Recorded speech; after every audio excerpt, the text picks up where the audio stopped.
everybody. Let's spend a moment to talk about how to scale AI. When we ask our customer and clients, over 95% say that they want to be AI-driven and data-driven, and that is at the top of their strategy. But when we see the market, I see less than 3% actually being successful and showing the impact that they were hoping for. So what goes wrong? If you look at the typical client journey, they all started off hiring the smartest graduates and PhDs they can find. They let him and or her play around with all the data they want, gave them some freeware and say, just do whatever you'd like to do. And here's some data, here's some sample data, find us some correlations. They started building POCs and often said we have a fail fast and start new methodology. That is okay if you learn from that and improve on that. But if you just start, fail, it's actually quite a vicious cycle. And over the last couple of years, we saw more and more companies sinking costs into their AI teams until somebody asked, what is actually the ROI of our investment? And often the data science team replied saying, what is an ROI? What does it mean? ROI is return on investment. And if you invest in a data science team, of course you expect them to give you some money of that investment back by getting some better insights and optimized decisions. So the trick to that and how to come out of this vicious cycle is that actually a data science team needs much more than just some smart code or some smart person. At IBM we have 6 pillars that we call AI at scale. And the first of one is you have to have a strategy.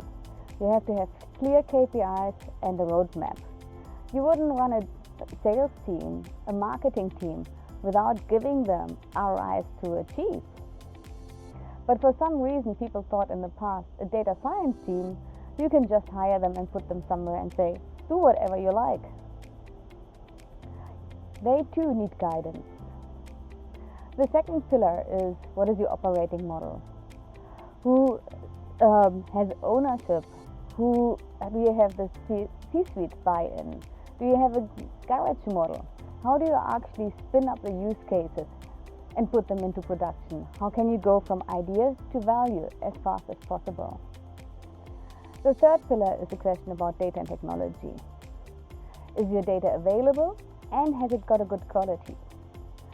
I often like to compare data science to cooking, and those of you who know me have heard this probably from me multiple of times. When you cook, you start first with the question, why am I cooking? Am I cooking for my friend's birthday party?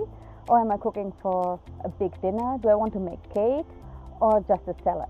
Depending on why you're cooking, you need to make sure you have the right ingredients and that the ingredients are fresh and ready to use. You can't just put a full cucumber into a Christmas cake. You have to have eggs and you have to process and engineer the ingredients you have. That's why feature engineering is so important.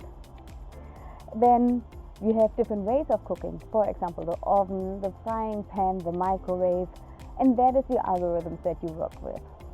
And all of that has to come together. So it's data availability, quality, and the right technology. You need to have an infrastructure that allows you from going from POC to full deployment easily. The next thing is IT management. How do you build reusable data assets? What is your MLOps? How do you manage trust? How do you monitor your models? And the whole MLOps deployment is something I often see data science teams forgetting right at the beginning.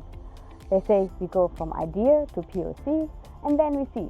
No, it's not when we see. You have to have a clear MLOps framework on getting full deployment, monitoring, retraining, and you need to have the people for that as well, and the financial buy-in of your management. How do you make sure you make your models explainable, transparent, trustworthy? And that feeds into the fifth pillar, which is a change management. the smartest data science models don't get you anywhere if you don't have the trust of the managers who actually have to do the decisions on it. How do you build a data framework, a data steward, data governance framework in your company that everybody is working together on becoming a data-driven company? How do you manage its cultural change? And the last pillar, the sixth pillar, is training and skills development. How do we upskill? How do we reskill people? And that means your data science team, but also everyone else who is making decisions with data science. Do you have ethics trainings for the decision maker, for the CIO, for the CTO? We need to really move away from saying we need a unicorn, somebody who can build POCs. That is wasting time and resources for everybody. I often like to compare the POC to basically showing that you can rinse your coffee cup. So you get a really strong guy who carries up a bucket full of water to the 5th floor and says, see, if I rinse a coffee cup, it's cleaner now than it was before. And that is your proof of concept that you can clean your coffee cup with water.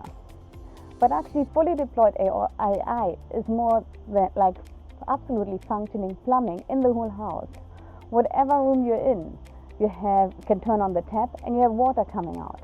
You have a dishwasher and washing machine where you can just press the buttons and all your cups are clean.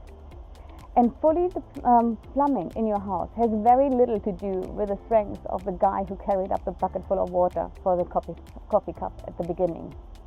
And only if you're fully aware of all these differences, of what it really takes to be serious about building data science and AI, that it is part of a proper corporate transformation, then we will see success in your data science and AI endeavors.